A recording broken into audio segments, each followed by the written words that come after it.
राष्ट्रीय जनता दल सुप्रीमो लालू प्रसाद यादव के जिले गोपालगंज से आरजेडी का कांटा उखड़ चुका है। लालू यादव के इस गढ़ में भारतीय जनता पार्टी और जनता दल यूनाइटेड का परचम लहरा रहा है। राष्ट्रीय जनता दल यहां से लगातार 3 बार से लोकसभा चुनाव हारता रहा है। इतना ही नहीं, गोपालगंज संसदीय क्षेत्र के 6 में से 5 विधानसभा सीट पर एनडीए का कब्जा है। पिछले 4 दशकों से बिहार की सियासत में सबसे बड़े मास लीडर के रूप में स्थापित रहे लालू प्रसाद यादव का जन्म गोपालगंज के फुलवरिया गांव में हुआ था। बहुत ही साधारण परिवार में जन्मे लालू यादव पढ़ाई के लिए अपने भाई के साथ पटना में रहते थे, जो पशुपालन विभाग में 4थी श्रेणी की नौकरी कर रहे थे। पटना यूनिवर्सिटी में पढ़ाई के दौरान लालू प्रसाद यादव जेपी मूवमेंट में शामिल हुए और इसी के साथ सियासत में एंट्री मारी।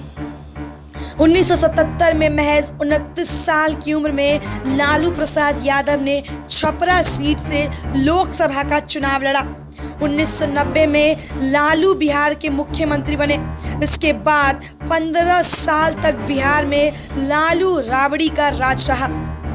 चारा घोटाला में सजा सुनाए जाने के बाद लालू यादव के ने चुनाव लड़ने पर 2012 में रोक लग गई। 2015 के चुनाव में नीतीश की जनता दल यूनाइटेड के साथ मिलकर लालू की पार्टी राष्ट्रीय जनता दल ने विधानसभा चुनाव लड़ा और भारी जीत के साथ महागठबंधन की सरकार बनाई। लालू के बेटे तेजस्वी यादव डिप्टी सीएम बने और दूसरे बेटे तेज प्रताप स्वास्थ्य मंत्री। हालांकि जुलाई 2017 में रिश्ते खराब हुए और नीतीश कुमार के भारतीय जनता पार्टी के साथ जाने के साथ ही राष्ट्रीय जनता दल फिर विपक्ष में आ गई। गोपालगंज जिला लालू का पैतृक इलाका है। हालांकि लालू यादव बगल की सारना सीट से चुनाव लड़ते रहे हैं। पहली बार जनता दल ने गोपालगंज लोकसभा सीट पर 1989 में खाता खोला, जब राजमंगल मिश्रा को जीत मिली।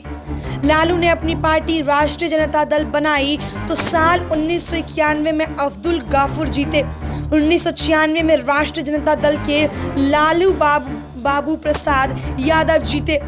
इसके बाद 2 बार ये सीट समता पार्टी के खाते में गई, लेकिन साल 2004 में लालू यादव के साले साधु यादव ने यहां से राष्ट्रीय जनता दल के टिकट पर चुनाव जीता।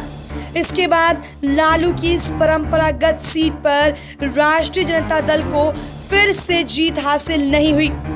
पिछले 3 चुनाव से या तो जनता दल यूनाइटेड या फिर भारतीय जनता पार्टी जीती है। वर्तमान में यहाँ के सांसद जनता दल यूनाइटेड के डॉक्टर आलोक कुमार सुमन है। अगर बात 2019 के लोकसभा चुनाव में राष्ट्रीय जनता दल की करें तो सुरेंद्र राम दूसरे नंबर पर रहे थे। उन्हें 2,87,000 वोटों की शिकस्त मिली थी। गोपालगंज जिले में विधानसभा की 6 सीटें हैं।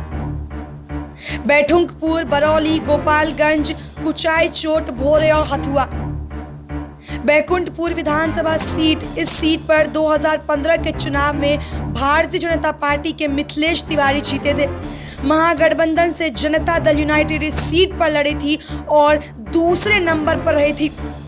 बरौली विधानसभा सीट, बरौली से साल 2015 के चुनाव में राष्ट्रीय जनता दल के मोहम्मद नेमातुल्ला जीते थे। उन्हें भारतीय जनता पार्टी के राम प्रवेश राय को हराया था। गोपालगंज विधानसभा सीट, गोपालगंज विधानसभा सीट पर साल 2015 में भारतीय जनता पार्टी के सुभाष सिंह जीते थे, जबकि राष्ट्रीय जनता दल के रेजायुज हक को शिकस्त मिली थी। कुचाई चोट विधानसभा, 2015 में कुचाई कोट सीट से जनता दल यूनाइटेड के अमरिंद कुमार पांडे जीते थे। भोरे विधानसभा सीट, 2015 में इस सीट से कांग्रेस के अनिल कुमार जीते थे। हथुआ विधानसभा सीट, हथुआ सीट से साल 2015 में जनता दल यूनाइटेड के राम सेवक सिंह जीते थे। पश्चिम बिहार के गोपालगंज जिले में कई चुनावी मुद्दों पर लोगों का फोकस रहा है। पिछले कई चुनावों से यहाँ गंडक की बाढ़, अपराध और गन्ना किसानों के नुकसान और बकाये का मुद्दा चुनावी मुद्दा बना रहा है। इस बार भी ये मुद्दा तीनों मुद्दे हावी हैं। बाढ़ के हालात कई इलाकों में है। कोरोना का संकट और लॉकडाउन में घर लौटे प्रवासी मजदूरों का मुद्दा अलग से ही है। बाढ़ के कारण गन्ना किसानों के फसल को हुए नुकसान का मामला भी चर्चा का विषय बना हुआ है। वहीं अगर बात हम जनता दल यूनाइटेड की करें तो सत्ता के लिहाज से बिहार में मगध का इलाका हर एक राजनीतिक दल और गठबंधन के लिए काफी महत्व रखता है।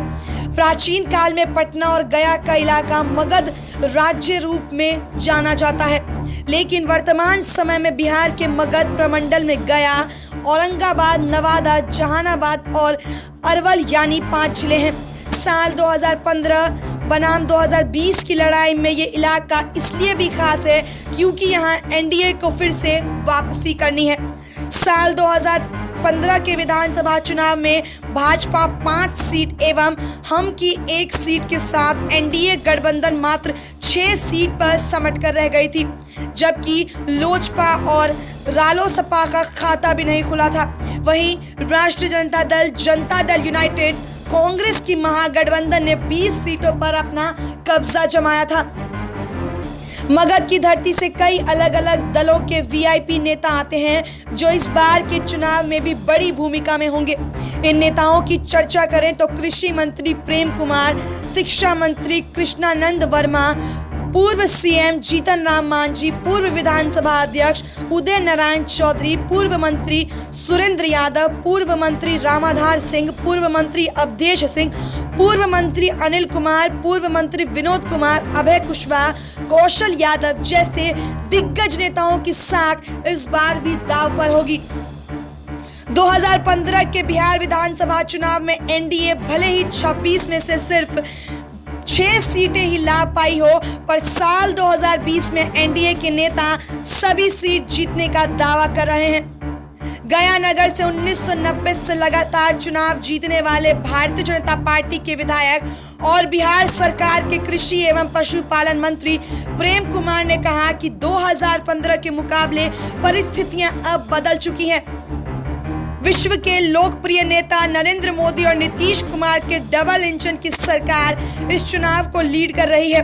इसके साथ ही रामविलास पासवान और जीतन राम मांझी जैसे दलित चेहरे भी उनके साथ हैं। इसलिए 2019 के लोकसभा चुनाव की तरह ही विधानसभा चुनाव का भी परिणाम 100% उनके पक्ष में होगा। कुमार की तरह ही युवा जनता दल यूनाइटेड के प्रदेश अध्यक्ष और टिकारी के विधायक अभय कुशवाहा ने कहा कि पूरे बिहार में एनडीए 200 से ज्यादा सीट के साथ नीतीश कुमार के नेतृत्व में फिर से सरकार बनाने जा रही है। एनडीए नेताओं के 100% रिजल्ट के दावों को महागठबंधन के नेता मुंगरे लाल हसीना का सपना बता रहे हैं।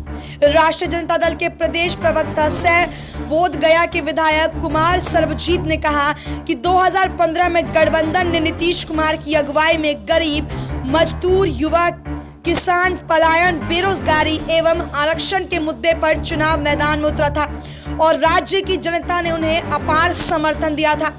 नीतीश कुमार ने जनता के मैंडेट को धता बताते हुए भाजपा के साथ हाथ मिला लिया और जनता की उन मुद्दों के लिए कोई काम नहीं किया। तेजस्वी यादव के नेतृत्व में महागठबंधन 2015 से भी ज्यादा सीटें लाएगी। वजीरगंज से कांग्रेस विधायक ने कहा कि जनता दल यूनाइटेड के जाने के बाद रालोसपा और वामपंथी पार्टी उनके साथ जुड़ी है, इसलिए महागठबंधन की ताकत पहले से ज्यादा बढ़ गई है। गया की यह धरती क्रांतिकारी धरती है जहां जगदेव बाबू और जयप्रकाश नारायण जैसे नेताओं ने सत्ता के खिलाफ शंखनाद किया था। इस चुनाव में राष्ट्रीय जनता दल के साथ ही कांग्रेस समेत अन्य पार्टियां सहयोग कर रही हैं और महागठबंधन 2015 के चुनाव परिणाम को मगध क्षेत्र में दोहराने में जरूर कामयाब होगी। कुल मिलाकर अगर देखा जाए तो नीतीश कुमार की नेतृत्व वाली एनडीए राष्ट्रीय जनता दल के यूनाइटेड के मुकाबले काफी मजबूत नजर आ रही है। अब ये तो विधानसभा का रिजल्ट ही बताता है कि इस बार का मुख्यमंत्री कौन होता है और कौन बिहार में बाजी मारता है। SPN 9 न्यूज रूम से शालिनी झा की रिपोर्ट।